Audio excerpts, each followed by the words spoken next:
you're on you're not on mute. You can do it. Can you hear us? Yeah, you're not on mute. Who's the kid on Michelle's phone? Who do we got there? Is that Nobes? Nah, no, he doesn't hear. What's it? I know you're sideways. Who's that? Okay, more cow kids. Good, good. All right. Excellent. All right, so we'll get going here. It's 10:35. I know everybody's busy on Saturdays. I just asked, is the time good? Does it work with people around this time on Saturday mornings, once a month?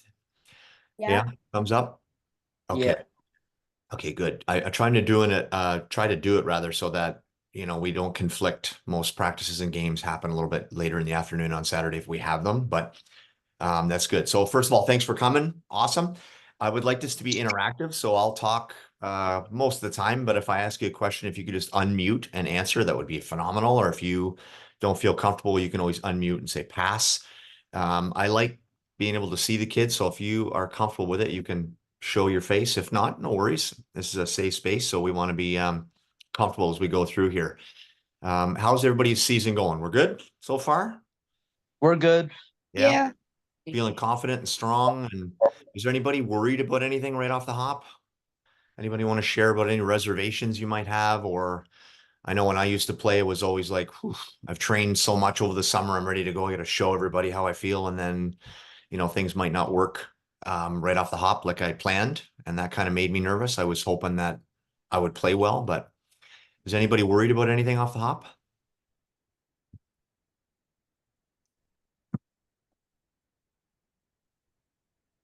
Nobody's worried about anything or confident? Nothing? Okay. Well, that's a good sign. It shows that you're probably prepared and you're ready to roll. So I'm going to go through a presentation today. I want to do a bit of a background, a bit of a recap. Some of us haven't been on with me for like 6 months, and I've been going around and talking to various teams. So some of this might be a little bit of a review for you, which is great.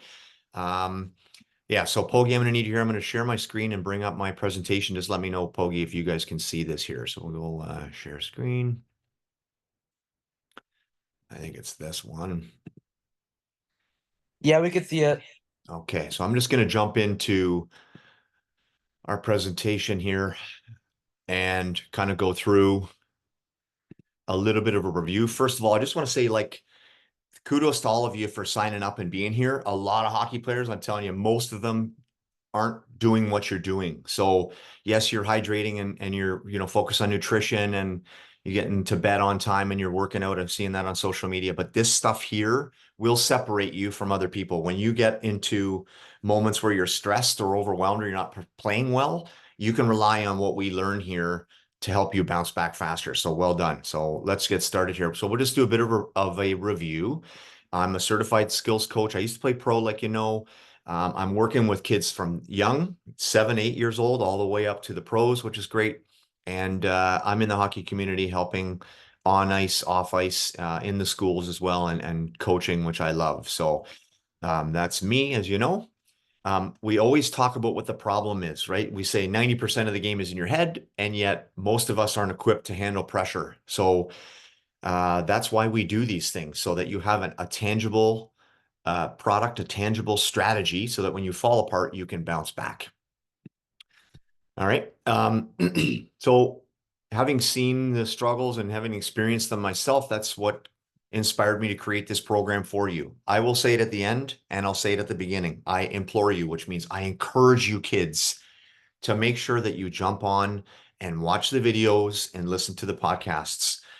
Just do it. It's not a program that you wait for things to fall apart. And that's what I'm finding. A lot of people they're okay. And then boom, something goes wrong. And then we need Coach Corey. We need solutions, and everybody starts to panic at that point.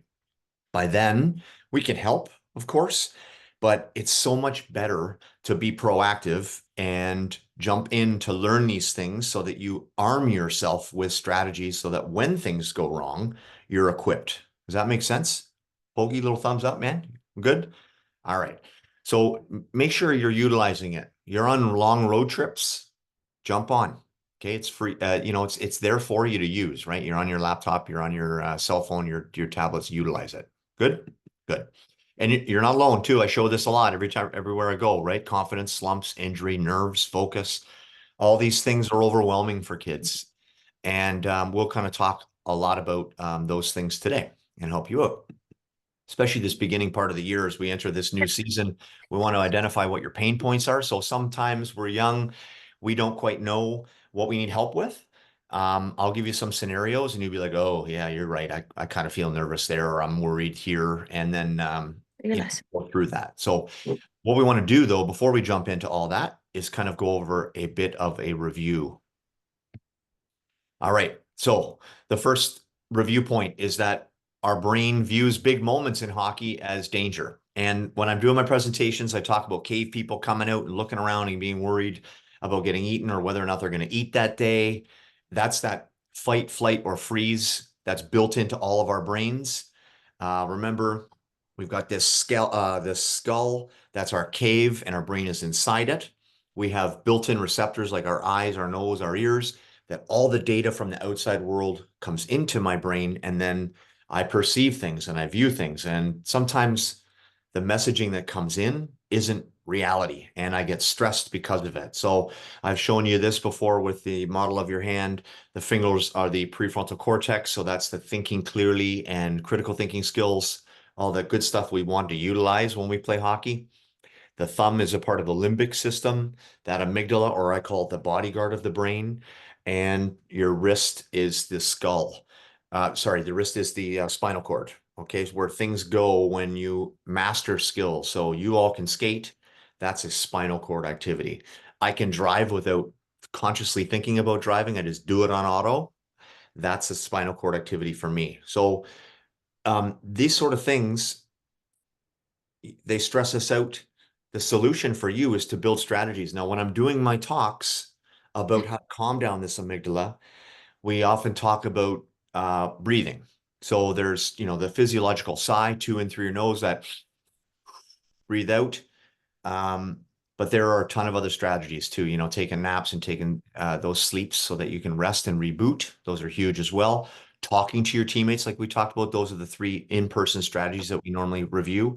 Today, I want to talk about a couple others. Now, reframing is the first one. Now, reframe means to kind of just change the narrative and try to look through things a different perspective. So when we're nervous or stressed out or worried, I just had a player recently, the team was losing a lot, and the coach said to the player, you're doing great. We're going to win a ton of games this year. Hang tight, stay in there. And his amygdala is flaring up like, this is dangerous. We're losing. I don't feel good. I don't want to play. This is stressful. We need to learn how to calm down his amygdala with that reframing. So the strategy I gave him was filtering. So obviously the message from the coach is positive. He wants to, encourage his player because, they're losing a lot. But we got to reframe what he's saying. Of course, he's saying that he cares. He's going to put a plan into action. He's going to strive towards better games. He'll review video. He'll talk and communicate. So instead of the player freaking out with this is stressful and I don't want to lose, and this tightness, again, that the reframing helps you change your viewpoint. So instead of you focusing on one thing that might be negative, you choose to focus on another one. All right. Does that make sense? Thumbs up? Okay, good. So always try to look through different perspectives. Again, when the brain is in that stressful state, I would suggest you to try to expose yourself to more stressful things, right? The more we do things and the more our feet are in and the more committed we are, the more likely we are to have this part of the limbic system get used to that stress and have that calm down. So for example, when I speak publicly, I found that if I did it once every 6 months, I was super stressed because this was saying danger. Everybody around me would be judging me, so I learned how to calm this down by doing it more frequently. And the more I spoke, the more I became a little more confident and a little bit more at ease. And I could say to this thing, which is my last strategy for you, thanks, but no thanks. Okay. Start of the season, tryouts, training camps, all these things. dressing room dynamics, they can be stressful. Thanks, but no thanks. I know that you're trying to kick into fight, flight, or freeze mode to save me, or, that self-preservation thing that this amygdala does, this bodyguard does, but we can calm the brain down by saying thanks, but no thanks. Okay. There aren't immediate threats in my dressing room. These are my friends. These are my teammates. So, or beginning of the year, I've trained, I've prepared, I'm ready for this. I don't need to freak out and go into fight, flight, or freeze mode because I'm not getting eaten by a saber-toothed tiger, okay? Or a lion. That's just not happening. We're playing hockey so we can relax. So again, you'll have 6 strategies now to calm that down. 1 is breathing, 2 is talking, 3 is taking your sleep and resting. And today, reframing. We had thanks but no thanks and exposure to your stress. Okay, so those are 6 things that you can do. Now, when you sense this trigger and this emotional thing kicking off, to calm that brain down so that you can be in this moment even more. Good? All right. So again, I've showed the slides from Dr. Cassidy Preston. Again, we have expectations and intentions. This should, need, and have. Can you see my cursor floating around these 3 words? Can someone just unmute and say, yep? We can see these things. Yep. Should, need, have. Thank you. Yeah, should, need, have. Man, this is where I lived my hockey career. It was the worst. Leaving my house. Score the goals. Be the hero. We should win. I need to win. We have to win. This is tense viewpoint, right? And we say these words to ourselves, and our parents say these words, and our coaches say these words. Again, the goal for us is to stay away from that, because we say these things, we end up feeling foggy and anxious and burdened and under pressure, and then we play poorly. Instead, when we sense that we're getting a little tense because we're expecting things and wanting results, let's shift over to this side. I can, I believe, I will. I forgot to type in I in front of believe, but I believe, I can, and I will. And then you feel a bit more motivated, more capable. I want to stay away from the word confidence too, but more motivated, more capable, and you end up performing well. We're good with that slide? Does that make sense, Cole? Good to go? So again, when you're saying these things to yourself, just watch where your energy goes. Is it going to expectations and Tightville, or is it going to this belief system that you're prepared and you're ready to rock and roll? If at any point too, you've got questions, just raise your hand or just unmute and say, hey, coach, I got a quick question for you. Here's some 3 things that don't work, right? If we just extracted or pulled out should, need, have, we'd end up with this slide like I showed before, results. We want the goals, the points, the wins, the losses, the playing time. You don't get those things, then you judge yourself. You beat yourself up. You're up and down. You feel like you're all over the map. You're criticizing yourself. The next morning or next day or next moment, you're trying to create new fantasies. I got to be perfect. I need to work harder. I need to produce. And the focus is back on results. And you end up going in this spiral. We want to stay away from that. Okay. Again, that's where I lived. It was really taxing on my brain. These are things that work that we'll go over this season. Okay. We've got 6 Zoom chats from September to February. In exciting news, I've landed Akil Thomas. He was the star that scored in the World Juniors there. He's made Los Angeles Kings this year. He's agreed to come on and chat with us. I'm talking to Kelly Rudy, who's on the Hockey Night in Canada or Sportsnet panel. He wants to come in for a little Q&A. And we'll bring back Katie Mack, our breathwork specialist. And then I can help you with these 3 things about mental prep, your reset routines, your alter ego, things that do work so that you're empowered when things go wrong on the ice. All right, so what's on tap today? Seeking and avoiding, owning your greatness, obsessing over results, at H word, hero hockey. I hate hero hockey, but we'll get you through it and that culture and what it looks like. A little bit about the comparison trap, you trusting your skills, you learning how to accept things, and then a little tip for you, your secret weapon. We'll get to slide 8. And then a quick lesson about your body language, and then 3 scenarios that we'll wrap up with, okay? We'll go through these relatively quickly so that it's not too dry for you. Again, if you have any questions, let me know. So the first problem that we see is that we are seeking praise and avoiding criticism. Okay, we seek praise and avoid criticism. So that just means we're hockey players and we like getting our egos stroked. We like it when mom and dad says, oh, great game, pal, because all the good chemicals get released in the brain and we feel great. So we consciously are always seeking that praise from the coach. How did I do? What do you think of the game? What's next? All those things. And then we want to kind of run away from criticism as well. We don't like being criticized because it makes us feel crummy.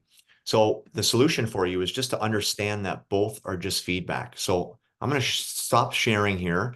I'm going to go into my whiteboard option here. Create a new whiteboard. Pogi, let me know if you can see this. Yeah. Okay, wicked. Yeah. So I'm going to draw a line here down this way in between. And on this side, we've got, I don't need that dot there. We'll do a little text on this side where it's avoid criticism, right? And on this side, hold on one sec. Okay, guys, don't no drawing on my board, please. I gave you access. And on this side, everyone's buzzing around here. I don't mind that. Just don't draw on the board, okay?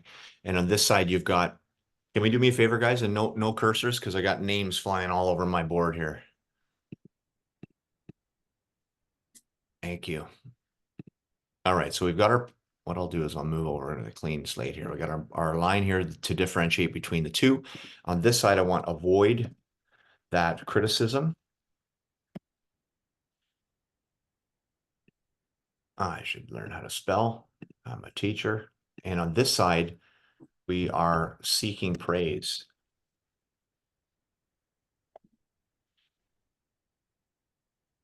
And like I mentioned, we want to avoid that, avoiding being criticized. It doesn't make us feel good. And at the same time, we're striving towards being praised all the time. And what we need to understand is that both of these things are extrinsic, which means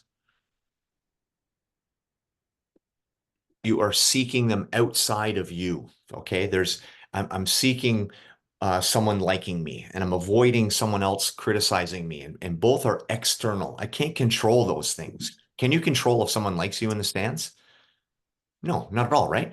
And you can't control if they're going to criticize you or not. But we're constantly doing this extrinsic thing where we're running away from people giving us feedback because it makes us feel crummy, and we want that praise. That's that extrinsic thing. And it really does get in the way of our progression. So what we want to kind of do is draw a line this way. And instead of moving left and right, we've got to realize that growth is up and down. And this is called intrinsic.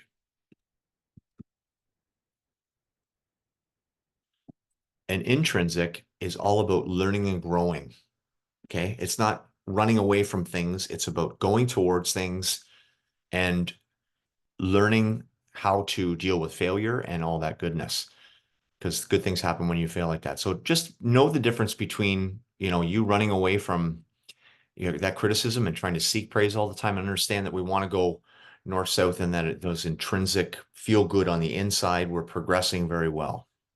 Okay. Does that make sense? That little drawing? All right. So what I'll do is I'll close my whiteboard, go back to the screen share, jump back in. Let me know, Pogi, can we see the presentation again? Yeah, we can. All right. So don't focus on all those external things, right? That creates yo-yo. That creates yo-yo confidence, right? When we're fretting about people liking us, we're grasping for that. It's taxing and it wears you down. Again, focus on the inside and what it is that you do well, and you'll be better off for it. All right, moving on. We have, who's that Tendy? I'm not sure if he's playing anymore. We've got Carey Price, I believe it is. And I'm just looking at my notes here because I've got some different stuff. We tend to focus on the negative. With 70,000 thoughts a day, 80% of them are already negative. We know about this bodyguard, and the self-preservation is trying to save you all the time and kick into fight, flight, or freeze.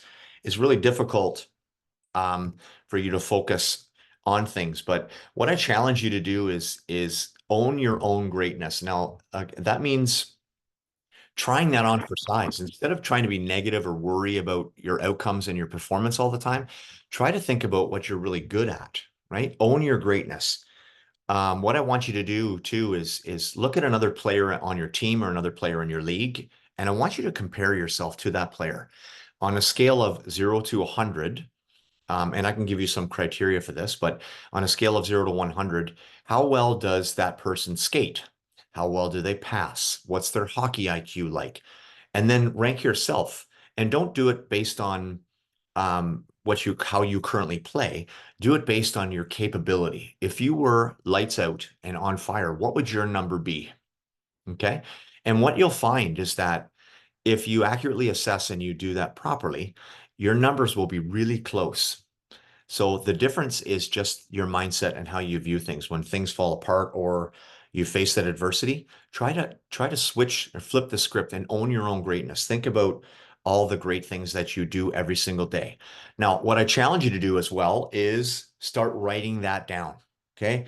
Get out a pad of paper. Okay. Write down 1 through 100.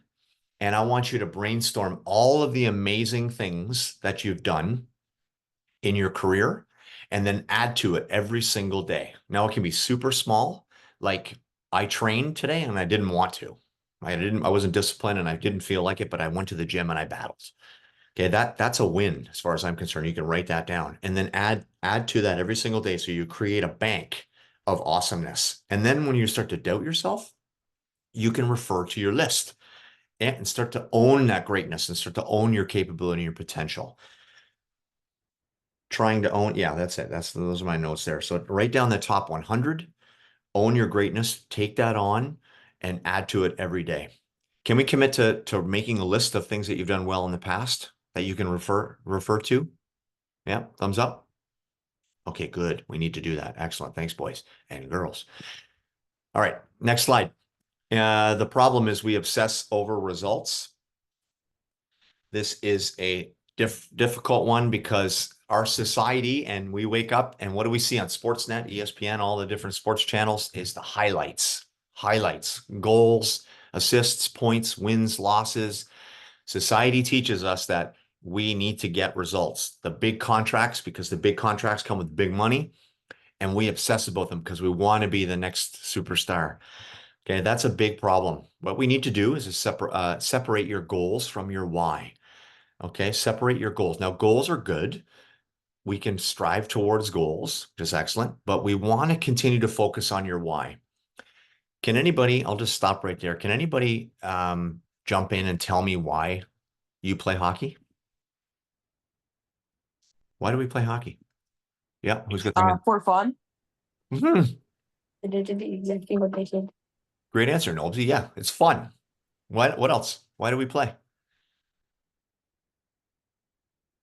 I know when I played, I loved connecting with my buddies in the room. That was the social aspect of it was really, really fun for me too. That was a huge bonus. Why else do we play?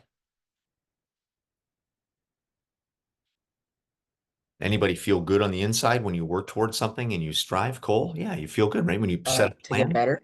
Yeah, to get better, right? That's that learning and growing and progression. That's huge. So that's what that's what you need to do is separate those two things. Goals are good, but let's focus in on our why. When you lose track and when you get frustrated, let's default and go back to why we started playing the game of hockey. Right? It's super fun. I'm progressing. I'm getting better. These things are a positive to focus on. Sound good? Okay, always remember that. There's I heard a story and it was through Dr. Cassidy Preston, and he talked about a story that he had heard about these kids that used to play football in the neighborhood. And one of the neighbors' houses it was a long rectangular neighborhood or backyard with two flower beds on either ends, perfect for the end zones. And the kids would play football in the neighbor's yard and throw touchdowns, and the kids would catch them and land softly in the flower bed. And it was like the perfect setup. And of course, the mother who lived there was frustrated and angry that those kids were playing football in her yard and that they were ruining her flower beds. So she asked them not to come back, but every day they kept coming back and kept playing because they loved the game and the flower beds were great to catch touchdowns in and all that sort of stuff. And then one day she came up with an idea and she said, you know what? I'm going to start paying these kids to play. So every day they showed up, she gave them each $5. And the kids are like, bonus, right? I get to play football and now I'm getting paid to do it, which is wonderful. And then every day after, she would pay the kids less. So the next day would be $4 each, the next day $3 each, $2, $1. And every day the kids came, they would be like, what the heck? Why aren't we getting paid anymore? And all the way down to nothing. And she stopped paying them. And it got to the point where those kids, they didn't come back to play football anymore. So they had lost their why, right? The point of the story is that they had focused on their goal and then they got distracted by an external in getting paid and they focused on that outcome and to the point where it didn't happen anymore. And then they end up quitting playing. So you have to remember your why when moments are tough. Okay. I know it's a little cheesy story, but it makes sense. It makes us think, oh, geez, okay, when we focus on goals versus our why, we need to stick with the why. We're good? Anybody have any questions so far? We finding this stuff helpful? Little tips here and there? Good. Excellent. All right. So I'm going to go back to Sharon here and we'll rock and roll. Again, so try to stay away from that results-based mindset. All right, next one. We see this at the beginning of the year. Again, I said it earlier in our little breakdown with what's on tap is we play hero hockey. And I see this again when kids are younger. We have the ability and skill to go through teams ourselves. As we get older, you know, the U14 Cowboys, you'll know there, it's getting difficult to make plays by yourself. You need to give and go. You need to be creative. You need to be all in and committed to the team's culture and identity, which means playing the system. So as you get older, you'll learn a system and you have to buy into that. Right now, we see players that are still toe dragging and, you know, dumping pucks when they shouldn't, or there's poor line changers or selfish plays and penalties, all these things. And it's just a part of me, my, and I. That's selfish hockey. So try to stay away from that. Listen to your coaches, buy into what they're saying, because the older you get, the harder the game becomes and the more creative you need to be and you know, buy into all that culture and identity piece. Okay, so again, we talk about the comparison trap. This is this little scenario here where we get jealous of others, and you can tell by those little fishies, they're staring at each other like, I'm kind of jealous. What do you think the big fish is jealous of? The big fish. What's the big? Bowl. Yeah, Because he has a bigger tank. that's right, man. That's right. Bigger tank, more water. Why does he have that and I don't? Or why does she have that and I don't? We get caught up with that comparison trap. Try to stay away from that. In my presentations too, I say, look up just a little bit. Is there someone that does something a little bit better than you? Can you emulate, which means can you mimic or copy what they're doing? Right? How do they prepare? How do they bounce back? How do they play? How do they deal with resiliency? How do they deal with making mistakes? How come they're resilient? What do they do? Don't envy, emulate. Okay? It chips away at who you are if you start to be jealous of other players. It's not very ideal for you. All right. We struggle when things don't go as planned. This happens all the time. It's the most frustrating thing ever when we make mistakes. We want to blow a gasket. We want to get super frustrated. The solution is, again, to train and trust what you've trained your body to do. Trust what you've trained your body to do. There we go. So again, conscious mind, subconscious mind. Your subconscious mind is all of the things that you're not aware of. When you've trained your body to play hockey and be superstars on the ice, the things that you do happen half of a second faster than your conscious mind does. So make sure that you're trusting your skills. Again, remember at the beginning when we said thanks, no thanks to ourselves when this amygdala was causing havoc? Now we can also talk to ourselves about, okay, I'm okay. I've been here. I've trained. I've prepared. My body knows what to do in these situations. Okay. When I throw that bottle into the crowd when I do my speaking engagements, people always catch it because it's automatic for them. Remember that spinal cord activity? Trust what you've trained your body to do. Okay. Let me just refer to my notes here. Subconscious mind. We're okay. All right. Next slide. Let's just watch this quick example of trusting what you've trained your body to do. Operating the body is something that we take for granted. Most of the moves that we make seem intentional, but are unconscious. They're under the hood and we're not aware of it. We can see this clearly in a situation that demands a fast response. In order to take a slap shot or a one-timer, a lot of things have to occur in the brain. The puck moves very fast, which doesn't give you a lot of time. In order for you to complete this one-timer, many things have to occur. The light has to hit the puck, and signals are sent through tons of circuitry in the brain and send signals to your muscles to swing the stick. This entire sequence unfolds in just a fraction of a second. But here's the surprise. The conscious mind has yet to register that the one-timer has occurred. You strike the puck without thinking and only become aware that you've actually hit it until after. By the time the conscious mind gets the information, the action is already over. And this is because the puck travels so fast that the conscious mind can't pick it up. Okay, so that quick video about Ovi is pretty cool because pucks are coming at him and he's doing his one-timers and he's trusting himself. Goalies, you can do the same thing when people shoot. You don't have to overthink it. React, trust what you've trained your body to do. You've made those connections in your brain, that synapses. And yeah, I think it's one of those pieces that help you relax and go, oh, well, that's really cool. My brain is a computer and I've hardwired those skills into my brain and I'm good. I've got this because I've mastered those skills. Again, spinal cord activity. I'm good to go. Okay, this is a huge piece. I keep showing this old guy. Again, we're always grasping for stuff. We're just, we can't quite get there. We need to let go and strive. I wrote some notes down here and I want to read them to you, okay?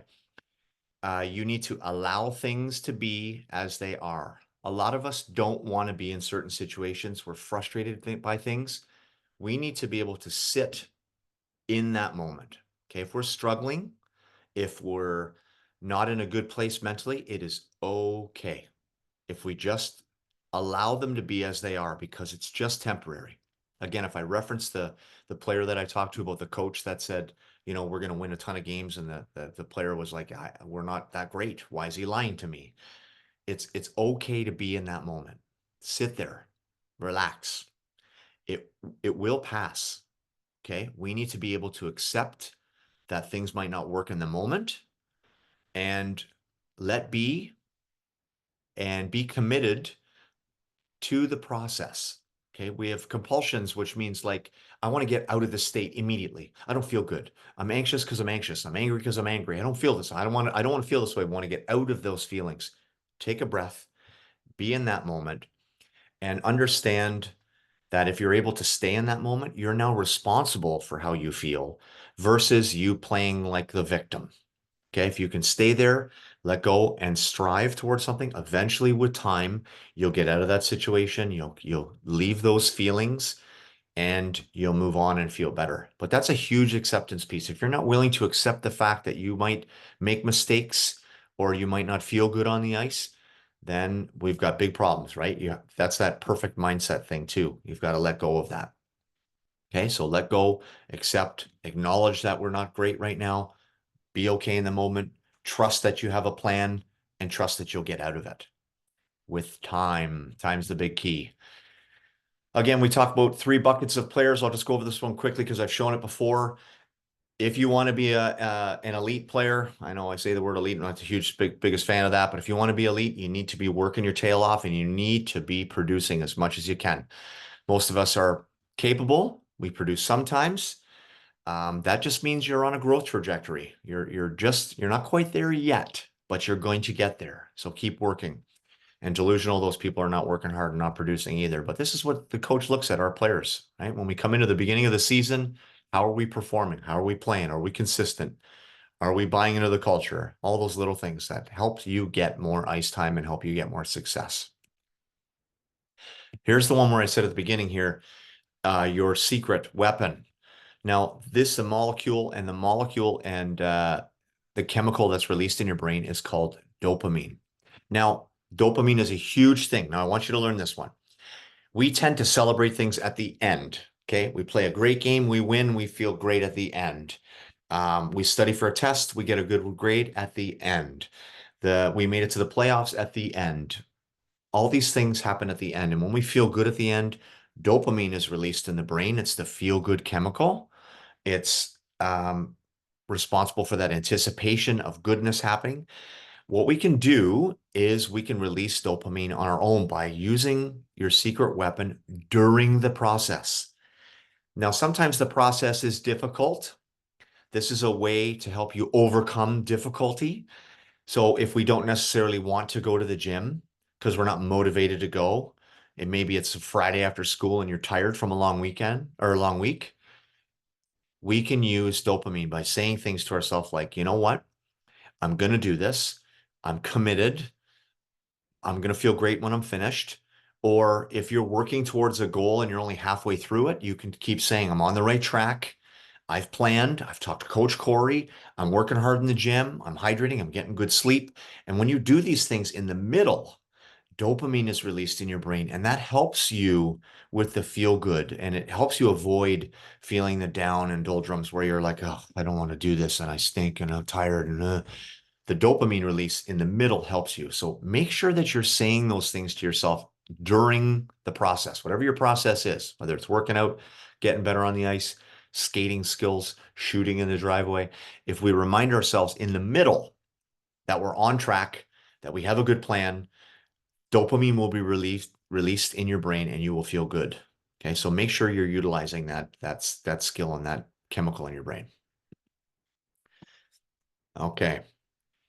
Now, when we talk about what type of player we are and what type of player we want to be, obviously type 1 is where we're at. We want to be an A in talent and A in mindset, but I want to make the type 3 people feel good because yes, you might not be the most talented for now, but try to have an A in mindset. And that's why you're all here. You're learning, you're soaking in those good lessons, right?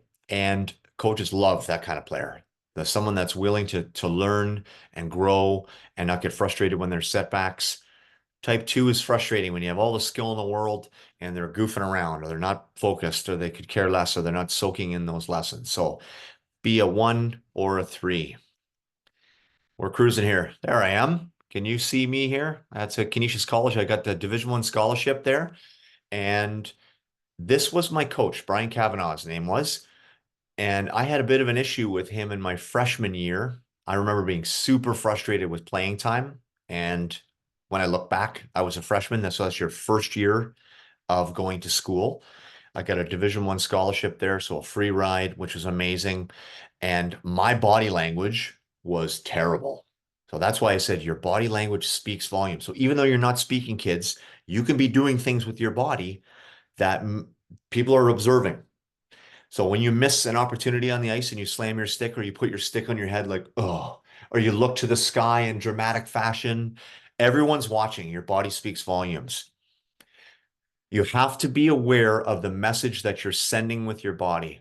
So in these Canisius games, when it got tight, granted, there's second year, there's third year, and there's fourth year players that are there. I felt as though I was better than all of them and that I should be on the ice the last minute of the game. And every time I wasn't, I'd sit back down like, slam the gate, get frustrated, stare off into space, right?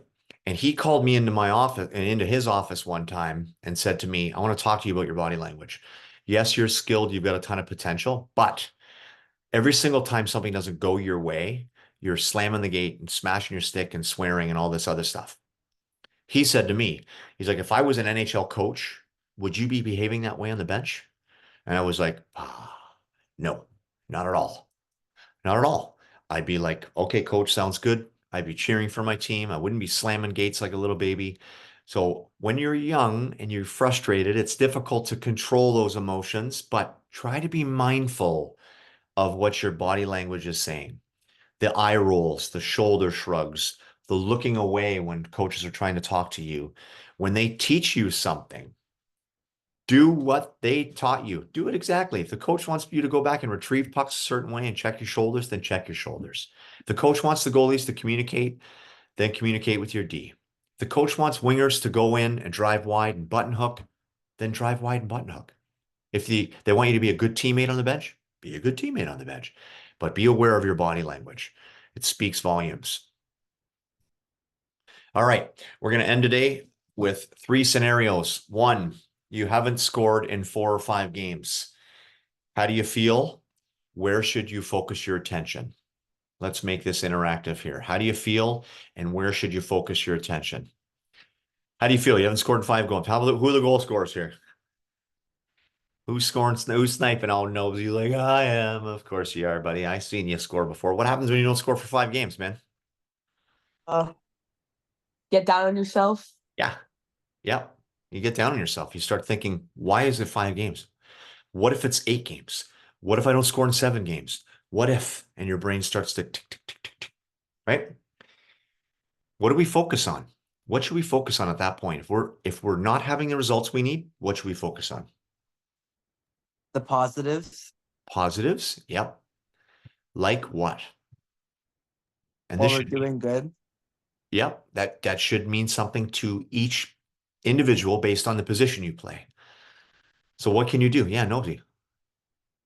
Like if you're not scoring, just like think of like what you're doing right in the game. Yeah. So if we get even more specific, you're a forward, I know that, and you're a righty, I would start thinking about good stick habits. I would start thinking about my tenacity and my feet moving. How am I forechecking? Do I have good shifts? Am I shooting when I have the opportunity? So nuts and bolts of what you're learning or what you want to focus on. So focus on what you can control. That makes sense? All right. Second question. There's only 3 of them, and then we're on our way here. So how do you feel? We feel crummy, and we focus on the little things that you can bring to the table. Boop. All right. The coach is upset with you, and he yells or she yells or they yell at you. How do you react? And what are you most likely to do? Get motivated or shut down, and why? The coach yells at you. How do you feel? Anybody? Anybody? Yep.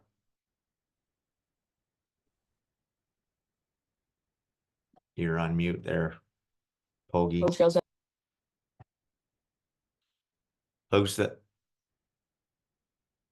How do you react and feel? Coach yells at you. I feel like crap when coaches yell at me. You feel like they're like literally on top of you, like, you know, and you look up in the stands and your parents are, they're frustrated too. You probably shut down. Yeah, you shut down, right? Yeah, yeah. Because we're trying to seek that praise. We don't get it. And then we feel the criticism coming. We try to run away from that. And most times we shut down because we're not resilient. We don't have the strategies to bounce back. So your messaging with scenario 2 is you have to just keep playing. It's got to be a mantra or an affirmation, whatever you want to call it. You need to say that to yourself. Every time you make a mistake, you come back. Instead of choosing to snap or shut down, you need to yourself, keep playing. Get back up.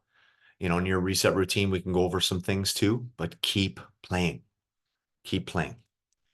It really helps. And then when there's moments you can reference, like games where you shut down and you were a ghost for 2.5 periods, you can go, I remember playing against Oakville in that tournament out in blah, blah, blah, or whatever team you're playing against. And I shut down and I was gone for 2.5 periods. And then all of a sudden I had a good body check or I blocked a shot. And then I felt back and, you know, by that time it was too late. Keep playing every single time you make a mistake. Scenario 3, you just made a mistake again and your team is upset. So now you're worried about what your team's thinking. What are you thinking? What are you worried about?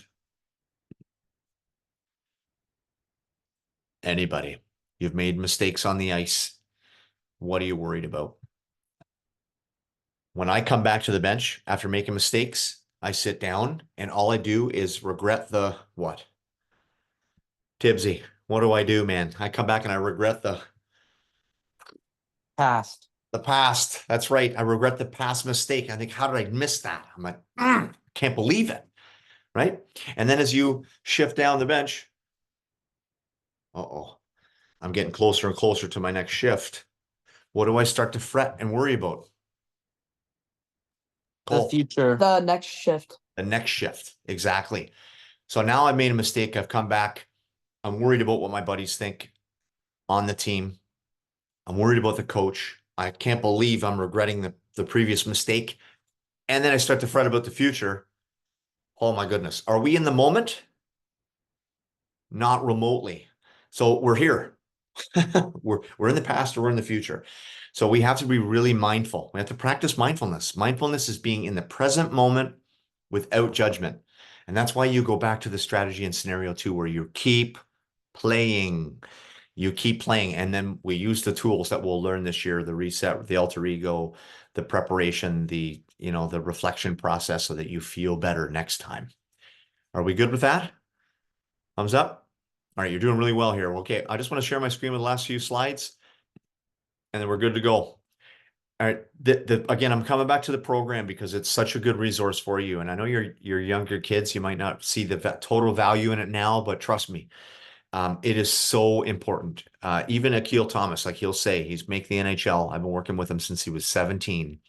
He still uses these lessons and principles every day. You have to. So you've got a library of workouts. We got the Zoom chats, and I share what I share based on my experiences. They're timely and convenient. So again, when you're on those long rides, make sure that you are jumping on, watching and listening. Obviously it's relatable. I'm a player. I played at all levels, and I've coached, and I'm a hockey dad, and I run schools, and I'm a teacher, and I'm a mental skills guy. I'm doing all these things. So I get it, is what I'm saying. And you and I hopefully can build a rapport together. I want to be someone you can trust. You've got me in your corner. Keep working on that. And of course, I want this to be a safe and healthy environment. Kudos to everybody that participated today and took a risk in unmuting and talking. It shows that you're comfortable. So thank you for that. That's awesome. And again, I think this is for everybody, regardless of your race or your culture, identity, or whoever you are, where you come from, what your background is. Mental training and mental skills are a big, big piece of hockey and life. So hopefully you appreciate those. When you jump on, we're going to talk about the challenge, what's going on in your brain, some of my stories, and then solutions and tips for you. Kids, this is how you do it. You get to mentally-charged.com, make sure you log in, and then you're going to click this MC content button, and you'll see that you're in. You'll click this little arrow down there. And again, here are our playlists. I'm going to work towards adding some new content this year so that you've got some new lessons to watch and listen to. And they will help you, hopefully. You click them and get to learning and implementing the tips and strategies. Again, do it on your phone, do it on your laptop, do it on your desktop. And we've got some people here, goalies, forwards, females, different backgrounds, like I said, that are using the program and loving it, right? So even right up to the pros. My old goalie that I used to coach in North York Rangers, he's made it all the way up to the East Coast League, and he was blown away with the lessons and the platform, which is great to hear. All right. So what I will do is end there. I appreciate everybody jumping on. I will stick around if anybody has any questions you don't feel comfortable asking in front of everybody else, or if you just want to hang out and talk for a little while, I'm good too. If you got places to go and you need to jump off, I won't take offense. It's all good. How did everybody feel today? Good? Yeah. Thank you. Yeah. Thanks, So Corey. you. a lot of Hey, good thanks, stuff. Corey. Thanks, Corey. Yeah. We'll see you next month. All right. Thank you. Right. Okay. Thank you. Thanks, Corey. Thank Welcome. you. Thank you. Thanks, Corey. You're welcome. Thank Buddy. you. Thank you. Good stuff. Thank you, Coach Corey. You're welcome, bud. Bye, Jer. See you, buddy. All right. Good to go, Crookie? Are you frozen? Yeah. All right. See I ya. hope you enjoyed it. Yeah. Okay, buddy. We'll see you soon, okay? Let me know if you need any help or anything. I'm always here for you.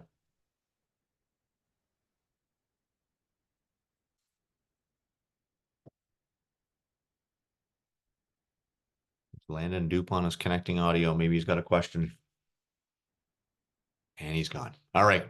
See you, buddy.